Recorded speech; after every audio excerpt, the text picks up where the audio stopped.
हरे कृष्णा। इस शारदीय नवरात्रि पर पहले दिन कलश स्थापना करने की संपूर्ण विधि और शुभ समय तथा मुहूर्त कौन सा है? तो इस बार अश्विन मास के शुक्ल पक्ष की प्रतिपदा तिथि आरंभ हो रही 21 सितंबर को मध्य रात्रि में 1:23 पर और यह तिथि समाप्त होगी 22 सितंबर को मध्य रात्रि में 2:55 पर।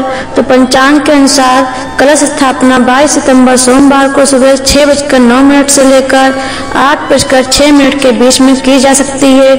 अगर इस समय अवधि के दौरान आप कलश स्थापना नहीं कर सकते हैं तो आप अभिजित मुहूर्त में भी प्रातःकालीन कलश स्थापना की विधि कर सकते हैं। और इस दिन अभिजित मुहूर्त का समय रहेगा सुबह 11:49 से लेकर 12:38 के बीच में। नवरात्रि के पहले दिन ब्रह्म मुहूर्त का समय रहेगा सुबह 4:35 से लेकर 5:22 के बीच में।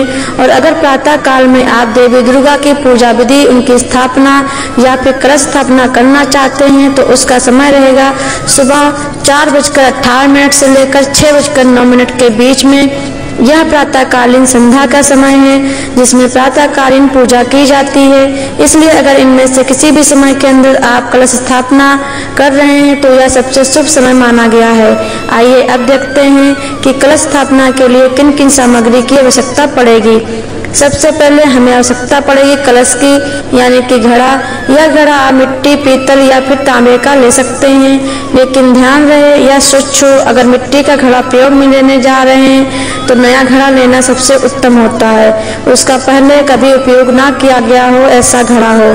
और अगर पीतल और तांबे का घड़ा ले रहे हैं जो आप हर साल उपयोग में लाते हैं तो उसे अच्छे से स्वच्छ करके साफ करके फिर ही उसे उपयोग में लें। उसके बाद गंगा जल, आम के पत्ते, नारियल जिसे जटाजूट नारियल कहते हैं, यानी कि जो छिला हुआ नारियल ना हो वैसा। उसके बाद चावल या अक्षत, सुपारी, हल्दी की गांठ, सिक्के, कच्चा धागा या जिसे मौली कहते हैं, जौ के दाने या फिर सप्तधान, लकड़ी की चौकी या फिर पाटा और लाल वस्त्र। इसके उपरांत अक्षत, गुलाल, कुमकुम इत्यादि। आइए आप देखते हैं कलश स्थापना की विधि क्या है। तो नवरात्रि के पहले दिन पर मां आद्या शक्ति की पूजा आराधना करने के लिए प्रथम दिवस में सबसे पहले ब्रह्म मुहूर्त में उठ जाना चाहिए। उठने के बाद अपने नित्य कर्म पूर्ण करके स्नान इत्यादि द्वारा स्वच्छ होना चाहिए और स्वच्छ वस्त्र धारण करने चाहिए। उसके बाद सबसे पहले अपने घर और मंदिर के स्थान को स्वच्छ करना चाहिए।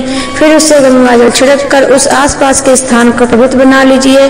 कई घरों में कुछ लोग देवी दुर्गा की स्थापना करने से पहले गोबर से उस भूमि को लीपा जाता है, इसमें वह भूमि और भी पवित्र हो जाती है। उस पर गंगा जल या गौमूत्र का भी छिड़काव किया जाता है। अगर आपके लिए यह संभव है तो कर सकते हैं, अगर नहीं कर सकते हैं तो आप सामान्य रूप से उस स्थान को स्वच्छ कर लीजिए।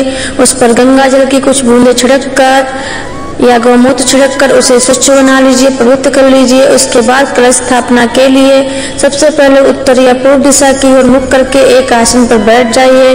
यह आसन अगर कुशा घास का मिल रहा है तो सबसे अच्छा, अगर नहीं है तो किसी भी स्वच्छ आसन का प्रयोग कर सकते हैं। आप सबसे पहले एक चौकी तैयार करें, उसके ऊपर स्वच्छ और शुद्ध लाल वस्त्र बिछाएं, उस पर गेहूं या चावल के दाने बिछाकर कमल या फिर कलश स्थापना का आसन तैयार करें। आप इनके द्वारा एक रंगोली बना सकते हैं। अब उसके ऊपर तांबे, पीतल या फिर मिट्टी के कलश की स्थापना करें। जिस कलश की स्थापना करनी है उसमें स्वच्छ जल भरें और यह जल गले तक भरा होना चाहिए।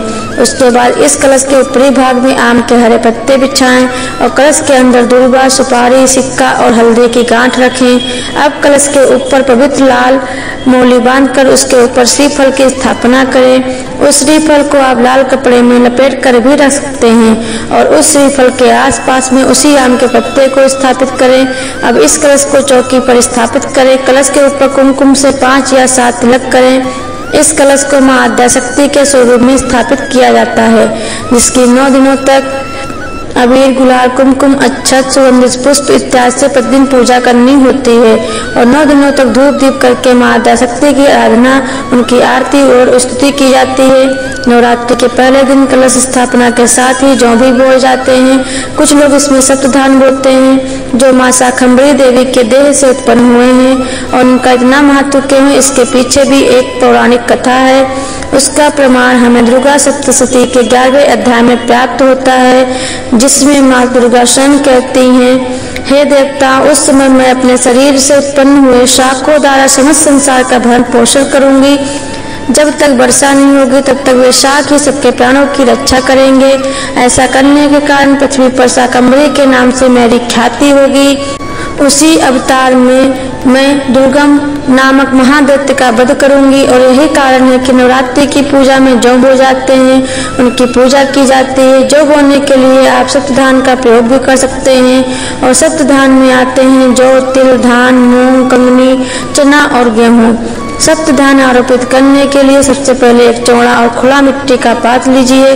उसके अलावा स्वच्छ मिट्टी की भी आपको आवश्यकता पड़ेगी और थोड़ा सा जल और उसके साथ ही 7 भिन्न भिन्न प्रकार के अन्न के बीज, जिसे हम सप्तधान कहते हैं। सबसे पहले मिट्टी के बड़े पात्र को लें। यह ऐसा पात्र होना चाहिए जिसका पहले उपयोग ना किया गया हो, स्वच्छ हो। अब उस पात्र के अंदर सबसे पहले मिट्टी की एक परत बिछाइए। इसके बाद सप्तधान के या फिर जौ के दानों को, उनके बीजों को वहां पर बिखेरें। उसके बाद पुनः मिट्टी की एक और परत बिछाएं। उसे पात्र के किनारे पर और अन्न के दाने को रोपें। अब उसके ऊपर मिट्टी की एक और तीसरी और अंतिम परत बिछाएं। मिट्टी को व्यवस्थित करने के लिए आवश्यकता अनुसार उसमें थोड़ा सा जल डालें। इस प्रकार आप नवरात्रि में सप्तधान आरोपण या जौ बोने की प्रक्रिया कर सकते हैं। इस प्रकार विधिपूर्वक कलश स्थापना करने के बाद जौ बोने के बाद देवी दुर्गा को विशिष्ट सात्विक मिष्ठान भोग अर्पित करें और फिर नवरात्रि व्रत का संकल्प लें। इस नवरात्रि व्रत का संकल्प लेने के लिए सबसे पहले अपने दाहिने हाथ की अंजलि में गंगा जल लें और देवी दुर्गा से प्रार्थना करते हुए इस प्रकार कहें, हे देवी, आप जगत की माता हैं। मैं इस उत्तम नवरात्रि व्रत का आरंभ करने जा रही हूँ। हे माता, आप मेरे सभी कार्यों में सहायता करने की कृपा करें। इस नवरात्रि व्रत की पूर्णाहुति में मैं अपनी शक्ति और बुद्धि अनुसार संपूर्ण नियम पालन करने का प्रयास करूंगी। आप मुझे अपने आशीर्वाद प्रदान करें और अपनी कृपा मेरे तथा मेरे परिवार पर सदैव बनाए रखें। इस प्रकार देवी भगवती से प्रार्थना करें। अगर आप किसी विशेष उद्देश्य के साथ इस नवरात्रि के 9 दिनों की साधना करने जा रहे हैं तो उस उद्देश्य का भी उच्चारण उस संकल्प मात्र में करना चाहिए और देवी दुर्गा के सामने अपनी उस इच्छा को प्रकट करते हुए विनम्रता से उसके पूर्ण होने के लिए प्रार्थना करनी चाहिए। अब संपूर्ण विधि विधान के साथ इस कलश की 9 दिनों तक पूजा आराधना की जाती है। नवरात्रि के 9 दिन संपूर्ण उपवास करके माँ दुर्गा का पूजन करना होता है और 9 दिनों में माता की स्तुति, आरती इत्यादि भी किए जाते हैं। आने वाली नवरात्रि पर्व की आप सबको बहुत सारी शुभकामनाएं। माँ भगवती दुर्गा आपका और आपके परिवार का कल्याण करें। धन्यवाद। अगर आपको यह जानकारी पसंद आई है तो हमारे चैनल को सब्सक्राइब जरूर करें।